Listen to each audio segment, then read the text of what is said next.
দেশ একসময় ছিল স্বল্পোন্নত দেশের তালিকা ছাপিয়ে এখন উন্নত দেশের ধাপে পৌঁছে গেছে 2015 সালে, মধ্যমায়ের দেশের ধাপে প্রথম ধাপে পৌঁছে গেছে। এবং এর জন্য অন্যান্য সামাজিক সূচকগুলোকেও কিন্তু সামনে আনা হচ্ছে, অন্যান্য সংস্থার প্রতিবেদনগুলোকে। সহজ করে যদি বলেন। খুব সহজ করে হচ্ছে অর্থনৈতিক অগ্রগতি তো হচ্ছেই আমাদের। আমরা 6.2% হারে গত কয়েক বছর প্রবৃদ্ধি অর্জন করেছি। আমাদের মাথা পিছু আয় $1300 পৌঁছে গেছে। তারপরে আমাদের সামাজিক উন্নয়ন সাংঘাতিকভাবে হয়েছে, মাতৃ মৃত্যুর হার কমে গেছে, শিশু মৃত্যুর হার কমে গেছে। তারপরে সমতা শিক্ষায়, ছেলে মেয়েদের যে সমতা, প্রাথমিক মাধ্যমিক শিক্ষায় অগ্রগতি। এখন এমন হয়েছে আমরা যে সহস্রাব্দ উন্নয়ন লক্ষ্য যেগুলি আমরা অর্জন করেছি সব দারিদ্র্য কমিয়ে এনেছি। 40% ছিল 2005-এ, এখন সেটা 24%। তারপরে অতি দারিদ্র্য ছিল 24%, সেটা এখন 11-12% নেমে এসছে। আমার একটা অভিজ্ঞতা হচ্ছে, আগে যখন বাইরে যেতাম, আজ থেকে 30 বছর আগে বা 25 বছর আগে বা ইভেন 20 বছর আগেও, তখন বাংলাদেশ নিয়ে যখন আমরা কথা বলি অনেকে হয়তো চলে যেত বা কথা শুনছে না এরকম। এখন কিন্তু আমাদের বলাই লাগে না অনেক জায়গায়। আমার একটা অভিজ্ঞতা হয়েছে, গত বছর সেপ্টেম্বর মাসে আমি যখন গিয়েছিলাম জাতিসংঘে, আমার একটা সেমিনারে আমার বক্তব্য রাখার কথা ছিল। ওখানে একজন ডাচ বাংলাদেশের সব উপস্থাপনা সেই করে দিল, বাংলাদেশটা উদাহরণ ছিল। পরে আমার আর বলার কোনো প্রয়োজন হয় না, আমি তাকে সমর্থন করলাম।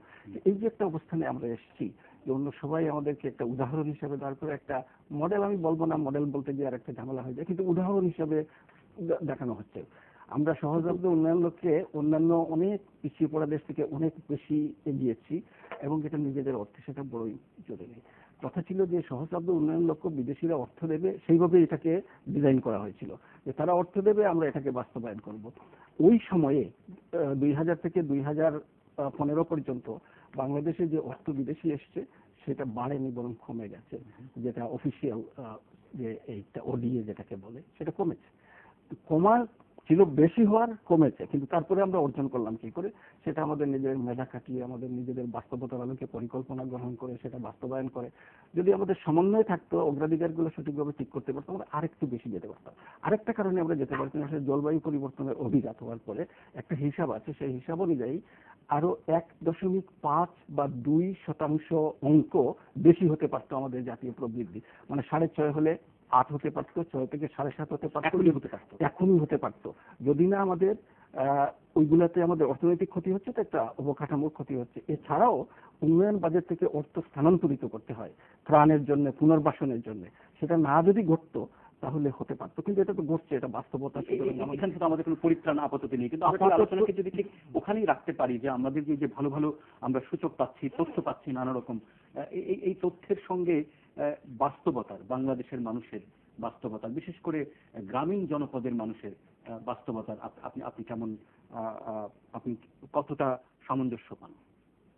ডক্টর সলিমুল্লাহ খান। দুটো কথা বলতে হয়, যে 1947 সনে যখন এই দেশটা একটা বিভক্ত দেশ হিসেবে পাকিস্তানের অংশ হলো, তখন অনেকে বলছিল যে এটা তো একটা বিরাট রুরাল স্লাম, এইটা কি টিকতে পারবে?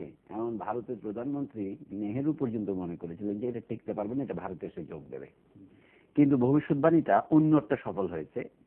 মৌলানা আবুল কালাম আজাদও বলেছিলেন যে এইটা পাকিস্তানের সাথে থাকবে না। উনি বলছিলেন এটা পাকিস্তান 10 বছর পরে, কিন্তু তার 10 বছর পরে এটা আমরা একটা স্বাধীন দেশ হয়েছি। যখন এই দেশ স্বাধীন হচ্ছিল, তখন আমাদের মনে আছে আন্তর্জাতিক বড় বড় ধনীবাদ, যেমন হেনরি কিসিঞ্জার বলেছিলেন এটা হচ্ছে একটা তলাবিহীন ঝুড়ি। আবার দুজন বেশ বিশেষজ্ঞ অর্থনীতিবিদ, স্ক্যান্ডিনেভিয়ান, পার্কিনসন এবং জাস ফালেন, ওরা একটা বই লিখেছিলেন, তাতে বলেছিলেন, আমার মনে আছে 1975-এর দিকে বই বেরিয়েছে, তার আগে, যে Bangladesh is test case of development. অর্থাৎ বাংলাদেশ যদি উন্নত হতে পারে, পৃথিবীর যে কোনো দেশ উন্নত হতে পারে। হ্যাঁ, এইরকম তারা অনেকে লিখেছেন। আমার বক্তব্য হচ্ছে যে সেখান থেকে আমরা অনেক দূর উঠে এসেছি। তারপরেও কিন্তু আমাদের, আমি একটু সাবধানতার সাথে বলবো, আত্মসন্তুষ্ট হওয়ার কতগুলো কারণ আমাদের নেই। যেমন দুটো কারণের কথা আমি বলি। এক নম্বর হচ্ছে যেটা স্যার যেটা বললেন, আমরা মধ্যমায়ের দেশে পরিণত হচ্ছি, $1300 ইনকাম হচ্ছে, সেটা খুবই শুভ সংবাদ। কিন্তু উন্নয়নের সূচকের আরো একটা মাপকাঠি আছে, যেটাকে আমরা অর্থনীতিবিদরা দুটো সংখ্যা দিয়ে প্রকাশ করি। একটা বলে যে সমাজের সবচেয়ে উন্নত ধনী 10%, সবচেয়ে নিচের 10% তাদের আয়ের বৈষম্য কত, সবচেয়ে নিচের 20 ভাগ, উপরের 20 ভাগের পার্থক্য। এটাকে মাপার জন্য দুটো আছে, একটাকে জিনি কোএফিসিয়েন্ট বলে, আরেকটাকে বলে লোরেন্স কার্ভ। অর্থাৎ আপনি এটা যদি সবার যদি সমান বিতরণ হতো তাহলে একদম সোজাসুজি কোনাকুনি থাকতো। এটা যখন যত বেশি ঝুলে যায় তত বেশি অসাম্য দেখাবে। সেই দিক থেকে বাংলাদেশের অবস্থান কোথায় সম্পদের বন্টনের দিক থেকে? মার্কিন যুক্তরাষ্ট্র বলেন, মেক্সিকো বলেন, বড় বড় দেশের সাথে তুলনা করতে পারি। এই বৈষম্যের দিক থেকে বাংলাদেশের বেশ এগিয়ে আছে, ভারতের সঙ্গে এগিয়ে আছে। আমি যে বাংলাদেশ বৈষম্যও ইনশাল্লাহ আমরা এগিয়ে আছি, সামনে নয়। আচ্ছা 2 নম্বর, অথচ আমাদের স্বাধীনতা যুদ্ধের অঙ্গীকার ছিল সাম্য, মানবিক মর্যাদা এবং ন্যায় বিচার।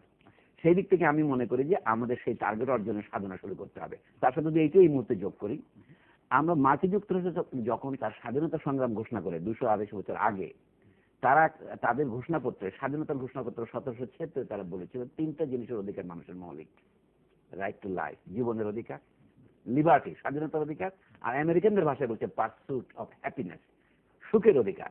এখন আমাদের সত্যিকারে যদি বলতে পারি, নাগরিকরা যদি এই 3টে অধিকার ভোগ না করতে পারে তাহলে সমস্ত উন্নয়নের ফলাফল বৃথা।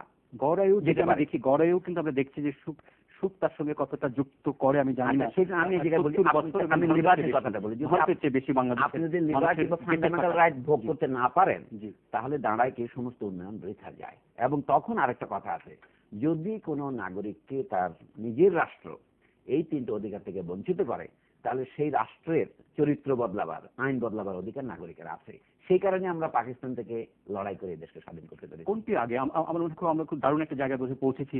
কোনটি আগে? এই মুহূর্তে কি আমরা আমাদের অর্থনৈতিক যা কিছু ঘটুক সবার আগে অর্থনৈতিক উন্নতি আমাদের হওয়া দরকার, তেমন একটা নীতিতে আমাদের থাকা দরকার, নাকি আগে আমাদের যে কথাটি বলছেন বেসলাইন থেকে সকলের নাগরিক অধিকার প্রতিষ্ঠার জন্য দীর্ঘমেয়াদী ইনস্টিটিউশনগুলো গড়ে তোলা, প্রাতিষ্ঠানিক কাঠামো গড়ে তোলা, শিক্ষা ব্যবস্থা গড়ে তোলা, এবং তারপরে গিয়ে একসময় অর্থনীতি যখন হবে তখন আমরা সেই ফ্রুট পাবো, এমন একটা মডেল আমাদের দরকার কিনা? নাকি তার আগে আমরা ততদিন বেঁচে থাকবো তো আমাদের দেশের মানুষ? আমরা না হতে পারি। আচ্ছা জি, আমার দুটো বক্তব্য আছে। জি। প্রথমত, উন্নতি যখন হয় জি, এটাকে বলা হয় হোলিস্টিক হতে হয়, অর্থাৎ সামষ্টিক এবং সামূহিক। মানুষের শরীরের স্বাস্থ্যের মতো, তার হাত খুব শক্তিশালী হয়ে গেল কিন্তু পা দুর্বল হয়ে গেল, অথবা মাথা কাজ করছে না, তাহলে কিন্তু সেই মানুষটি স্বাস্থ্যবান বলা যাবে না। সেরকম একটি দেশের অর্থনীতি যখন এগোয় তার পাশাপাশি শিক্ষাতে অগ্রগতি দরকার হয়, তার সংস্কৃতিতে অগ্রগতি দরকার হয়, তার স্বাস্থ্য চিত্র অনেক উন্নত হতে হয়, তার যোগাযোগ চিত্রটি উন্নত হতে হয়। আপনি দেখুন বাংলাদেশের অর্থনীতি এগুচ্ছে এবং প্রবৃদ্ধি টানা একই জায়গায়, এটি আমাদের জন্য একটা অসাধারণ নামে 6.2 বলছিলেন, 6.2, এবং একটা বিতর্ক আছে। অনেক সময় আমরা একটু বেশি বলতে চাই, বিশ্বব্যাংক তো আছে খবরদারি সংস্থা, তারা কমিয়ে দেখাতে চায়। কেন কমাতে চায় আমি ঠিক বুঝি না, কিন্তু সেটা চায় তারা। যাই হোক, 6.2 বা 6.3 আমরা গত 1 দশকের মতো ধরে এটা ধরে রেখেছি, এটা আমাদের জন্য বিশাল অর্জন। খেয়াল করুন যে অর্থনীতিকে গতি সঞ্চার করতে গিয়ে আমাদের কৃষি জমির কি অবস্থা হয়েছে, কৃষকের দুর্ভাগ্য বেড়েছে কিনা কমেছে, এটা আমাদের দেখতে হবে। আমরা জানি কৃষির ফলন হয়, কৃষকরা কিন্তু বহু পরিশ্রম করছেন। যারা সম্পদ, যারা আমাদের ফ্যাক্টরি বানাচ্ছেন, কলকারখানা বানাচ্ছেন, তাদের থেকে অনেক আগে থেকেই কৃষকরা কিন্তু সচল। ওই তলাবিহীন যে ঝুড়ি, তার অপবাদ দূর করেছেন কিন্তু আমাদের কৃষকরা। তাদের অবস্থার উন্নতি হয়েছে কিনা, এই বিষয়গুলি সব একসঙ্গে আসে। এবং একটা দেশ তখনই জাগে যখন তার সবগুলি ক্ষেত্রে এই উন্নয়নের সুফলটা পড়ে।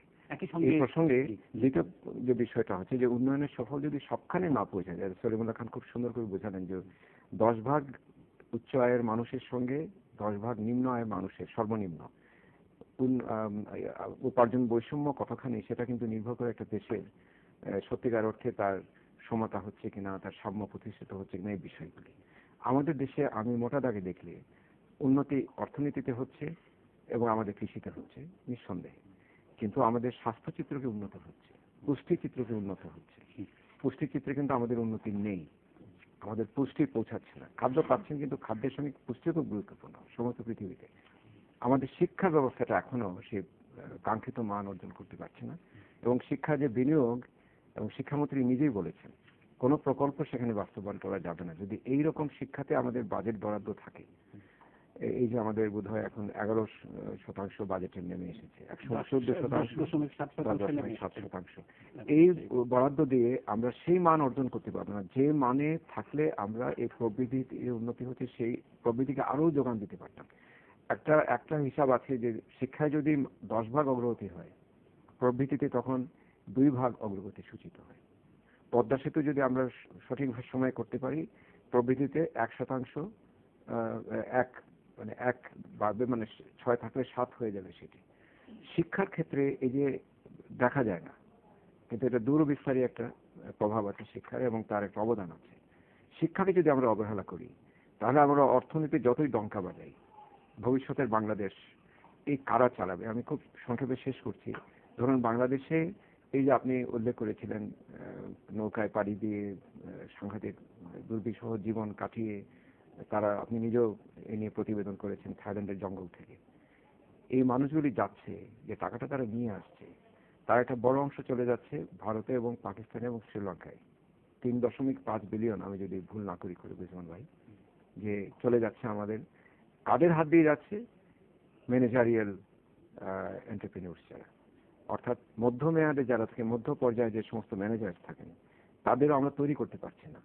তাদের তৈরি করতে না পারায় এই ভারত এবং শ্রীলঙ্কা থেকে এবং কি পাকিস্তান থেকেও এরা এসে আমাদের চাকরিগুলি নিয়ে নিচ্ছে এবং স্বল্পমেয়াদী উন্নয়নের, এবং তার মানে আমি যেটা বলতে চাচ্ছি যে শিক্ষায় যদি আমরা সেই কাঙ্ক্ষিত বিনিয়োগটা করতে পারতাম, তাহলে এই ক্ষেত্রে আমাদের হাপিত্তেশ করতে হবে না। আজকে আমাদের এই 3.5% $5 বিলিয়ন শুধু আমাদের যা কিছু অবস্থা, আমাদের দেশের চারিদিকে যত রকম সংকট সম্ভাবনা, যতটুকু আমাদের আয়, শিক্ষায় আমরা ঠিক কতটুকু বিনিয়োগ করতে আসলেই পারতাম, এবং তাই নিয়ে বোধহয় এবং আরো বেশি কিছু আলোচনা আমাদের উঠেছে। একটা যদি অনুমতি পাই, ছোট্ট একটা বিরতির পর এই দারুণ আলোচনায় আবার আমরা ফিরতে চাই। আশা করি আপনারা আমাদের সঙ্গেই থাকছেন।